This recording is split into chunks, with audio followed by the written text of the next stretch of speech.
How's it going, everyone? Parth with Atlanta JDM here to show off another one of our imports, and today we're looking at this very special 1999 Subaru Sambar Panel van.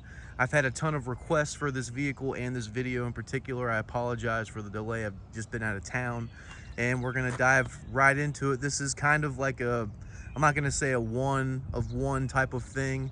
The back conversion, to my knowledge, is actually from the factory. To me personally, it's more a truck. I don't know why they call it a panel van. I'm just gonna roll with it, I guess. That's what it says. That's what US Customs called it, so that's what we're gonna call it. And it's a really neat, just again, the first time I saw it, I was like, I have to have it.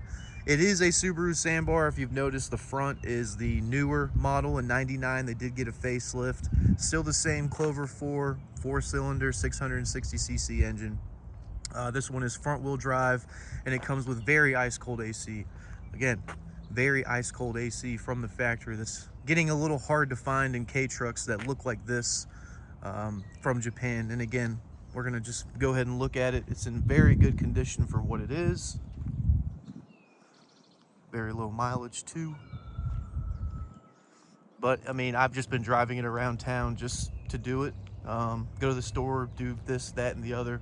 And I swear that everyone is just breaking their necks with this thing because it just looks so weird and cool at the same time. And again, you know, I have seen this before, you know, online, some Facebook groups. I've seen one, but when I saw this one, we had the opportunity to buy it. I was like, yeah, let's get it. It was a one owner. It was very well kept. Inside's got a little bit of custom done up to it in the rear. We'll go over in just a minute. But cosmetically, aside from, you know, again, I just rinsed it off a little bit. Don't really see anything really. I've looked at it. I mean, you've got little bits of surface rust, which is common for an old car, and especially up here where water will get stuck up. You know, maybe a little bit of touching up right here, just over time slamming, because these both open up. And again, I'll do a full demonstration here in just a moment. Just a really cool looking truck, van, whatever homologation, whatever you want to call it, I don't know. Cars like these get me excited. But just go ahead and look at the main cab first.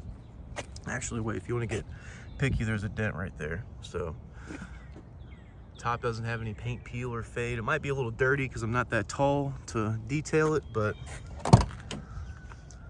inside is just gorgeous. Reflects on the outside as well. Like I said, the owner kept up with this thing. Only thing to really go or complain about is the stitching on that side. Little crack on that side. Actually, we'll go over there in just a minute. Got the manual, some cup holders. I love me some cup holders.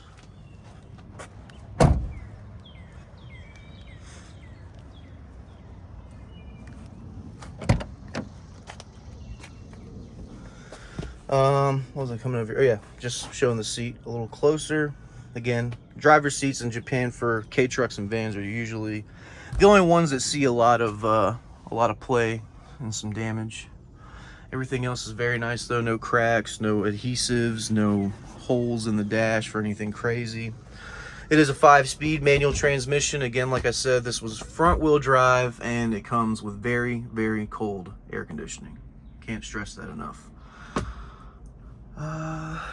We're sitting at 57,100 kilometers. That's again going to go up every day after I post this video, because this is just too fun to drive. And I guarantee you, if you want a conversation starter, just pull up to Kroger or Publix, wherever you are at in the country, whatever your grocery store is, and I guarantee you at least 3 people are going to come up and say something to you.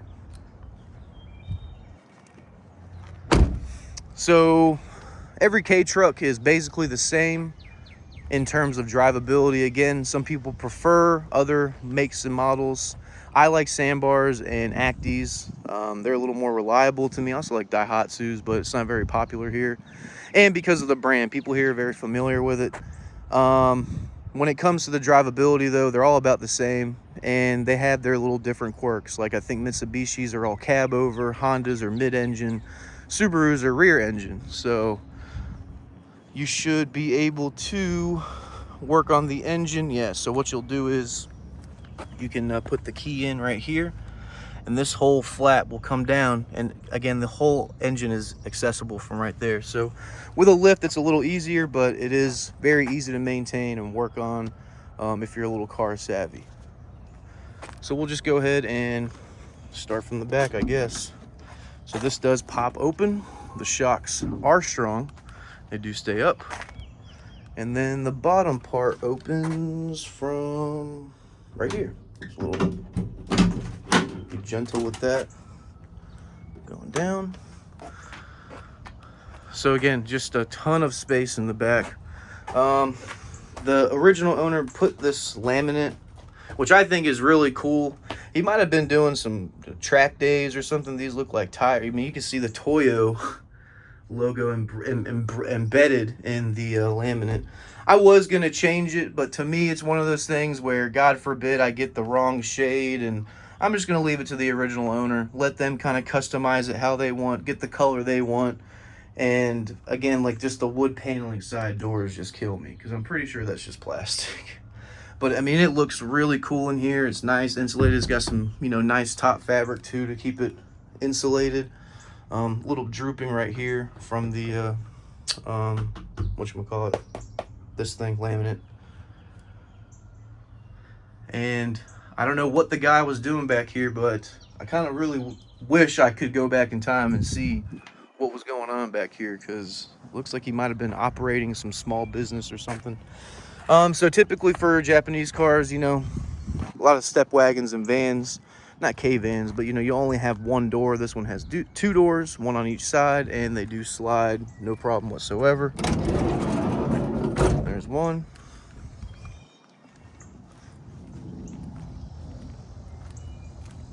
And there is two.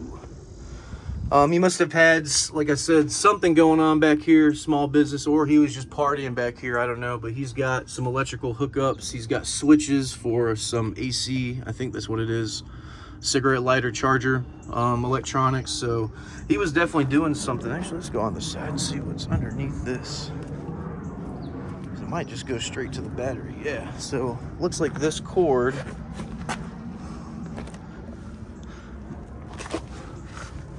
yeah, right here. So there's the gray. So this cord is hooked up. I actually haven't tested this. I'll probably test that after this video.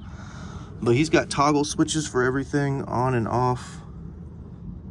He's got a really nice setup back here. So you can, again, put a strobe light, heater, whatever you want to do. Drivability wise, again, you get a lot of looks. The only thing that I would complain about, if I had to complain about anything, is the back is a little heavy. This whole thing right here is a little heavy, so you will notice that going up hills. And it is front wheel drive, so you'll also notice that as well.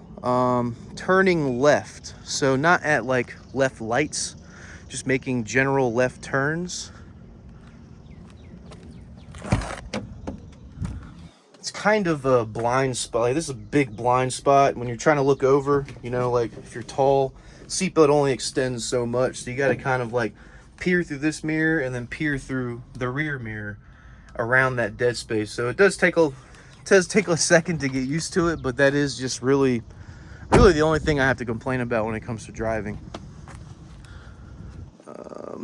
Again, our guys, just, you know, I say it in all our videos, we do a routine service on all these cars before they ship out. Luckily, like I said, one owner took really good care of the car, barely drove it. I mean, you know, 35,000 miles, 36,000 miles is nothing for a Japanese car, especially a K car. And you know, fluids, just routine stuff. There wasn't anything that was additional or needed for this one, because it was just so well taken care of its whole life.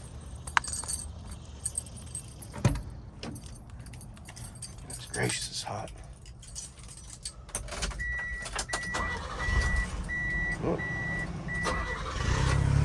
About to say, just cranks right up, but took a second for that one. I think it's because I had the AC on. I always turn the AC off on all these older cars before I turn the car off, just because it does take a little bit of strain Or it does have a strain on the car, sorry. The heat's getting to me. Can't really show you the engine bay, but trust me, right there.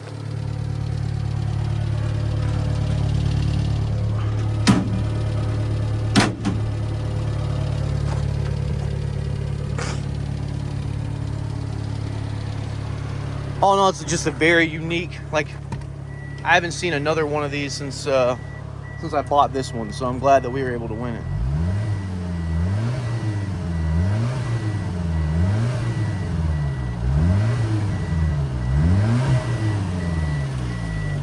I have taken it on the interstate. Again, everyone makes a big deal about these on the interstate. And yes, you shouldn't be in the left lane on 285, just cruising. You should be in the right lane, just kind of, you know, hitting 60, just kind of 110 kilometers is your sweet spot in these things. And, you know, it did fine. It does way better in the city though. Like when I'm just driving, running errands and doing stuff, like way better just running around town. But just because, I'm gonna close all this up and do one more lap. Oh, and I did notice on the inside this rubber seal right here. I guess it broke off in the middle.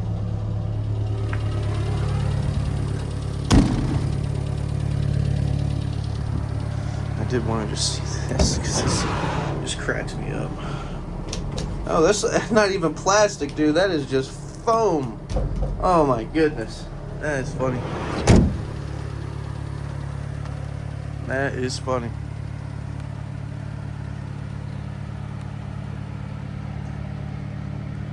Kind of like the old front end, but I don't mind the new one. Doesn't look that bad. Looks like more smushed in my opinion.